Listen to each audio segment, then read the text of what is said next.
I'm Lee Klein. I'm the technical director at the Criterion Collection. We're going to talk about Foreign Correspondent. The original negative that went through the camera that Hitchcock shot was at the Library of Congress, which is great because most times a negative from that era doesn't exist.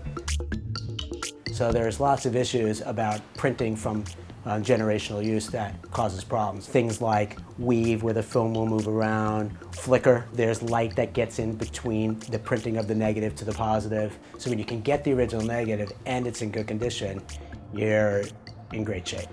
We scanned it. We were pretty surprised to see that the negative from 1940 was in such great shape. In 2K, the scanning takes about 2 days. In 4K, it takes 4 times as long.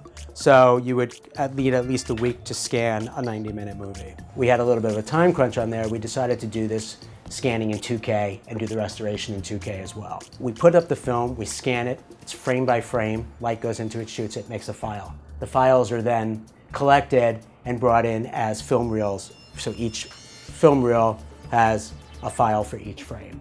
In order to try to be accurate to what the film should have looked like, there's a combination of things we can do. One is we look at the cinematographer's work from the time period. We look at the director's work from the time period. We look at how it was shot. Was it on location? Was it a studio? You also know that you don't think that Hitchcock really ever wanted it to look like that. You know, so you kind of get to a place where you think it should be. It's using a combination of scoped waveforms and vector scopes for color, if there's color, and also just using your eyes with the picture with a properly calibrated monitor. We have nice dark blacks. We have whites that don't get blown out, like in the sign here.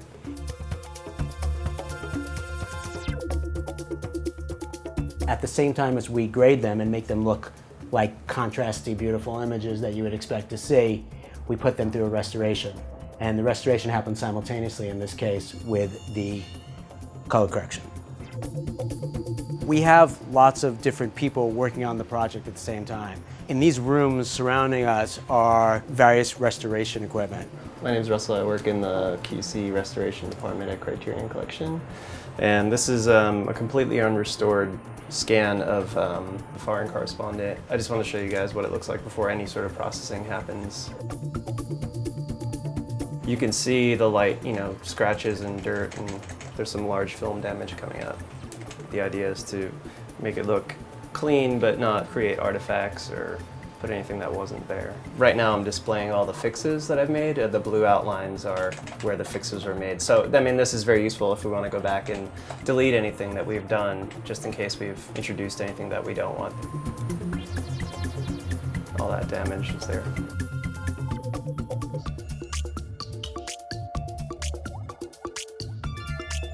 I'm Ryan Hollings. I'm the head of the audio department here, and I do a lot of the restoration of the sound for films. Right now I'm working on a Foreign Correspondent, and things like dirt on the optical track will sound like clicks and pops and hiss and noise and all that kind of stuff. So we go through and, using a combination of automated processes and hand fixes, remove all those things. It's pretty meticulous. Something like in here,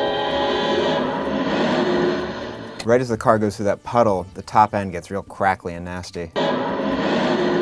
It's just distortion in the analog. It's analog distortion. It's probably been there forever. First I would try a decrackler that can kind of automatically get rid of distortion. It doesn't always do a great job. It's really hit or miss. The coolest thing to happen to audio restoration in a long time is spectral repair tools.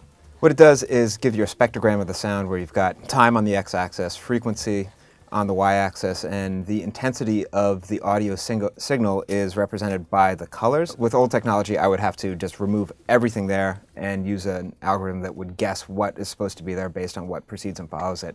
With this, I'm able to just remove what's on top. It allows us to make really seamless fixes without affecting the audio above and below it. Render it, I can preview it, and all that crackle's totally gone. My name is Eric Skillman. I'm one of the art directors at Criterion. I work on all the covers and packaging and menu designs. We're always working on 7, 8 things at a time at various different stages of production. I think one of the best things about the way we do design here at Criterion versus other places is that, we're really all about trying to stay true to the director's vision and to what the film is, which is, I think leads us to a lot more interesting sort of design places than just putting a famous actor on the cover because they're a famous actor. For the Hitchcock film Foreign Correspondent, we called up Patrick Ledger, who's an illustrator we worked with a couple times, who is fantastic and great, and had him do a few sketches. So this right here is his first take on what was my initial idea of, there's a famous, not to give too much away, but assassination scene in the film. He did a couple variations on that theme, but then he also sent this other thing of kind of the moment right after where our lead character sort of chasing the assassin through the umbrellas, polished that up a little bit, signed off on that, and then we brought in a designer to work on some typography, a guy named Efron Miller, who is sort of our guru of period type. He made a lot of different variations on the treatment. And then we actually stumbled onto this type that was used in the original film trailer and sort of sent that to Ron and said, could you do something maybe inspired by that? Which he turned into this. Ultimately wound up there. That's the final painting, which I think is pretty snazzy.